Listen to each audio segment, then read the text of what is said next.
কি ব্যাপার মিস্ত্রি? কিভাবে কিন্তু কাজ করছিস? কাজ করছো বলে দেখতে পাচ্ছ কাজ। দাঁড়া দাঁড়া দাঁড়া দাঁড়া।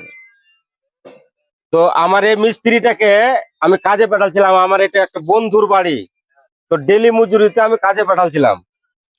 তো বাড়িটার অবস্থাটা কিরকম দেখতে পাচ্ছ, শ্যাওলাতে ভর্তি হয়ে গেছে।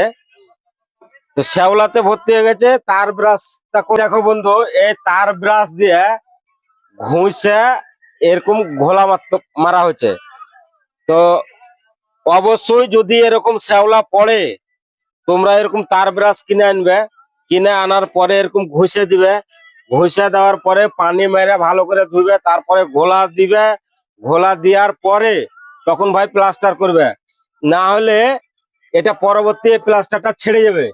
তাহলে বন্ধুর কাজ, একটা হাফ মিস্ত্রি পাঠালছিলাম আমি কাজে। তো এই মিস্ত্রিটা যথেষ্ট ভাবে পরিষ্কার করেছে, তারপরে পানি দিয়ে ধুয়েছে, তারপরে তোমার এই ঘোলা মেরে সে এবার কাজ ছাপাবে প্লাস্টার করবার জন্য। তো বন্ধুর কাছে আমার এটুকুনি অনুরোধ, যদি নিজের আত্মীয় হোক বা পরের লোকের কাজ হোক, তোমরা চেষ্টা করবে এভাবে, যদি পুরানো কাজ যদি পাও এভাবে চেষ্টা করবে যেন এভাবে কাজটা হয়। কত সুন্দর ভাবে আমার এই হাফ মিস্ত্রিটা করছে। তা হাফ মিস্ত্রি বন্ধুরা কিছু বলে দাও। কি বলবো, লাইক শেয়ার করিও বন্ধুরা।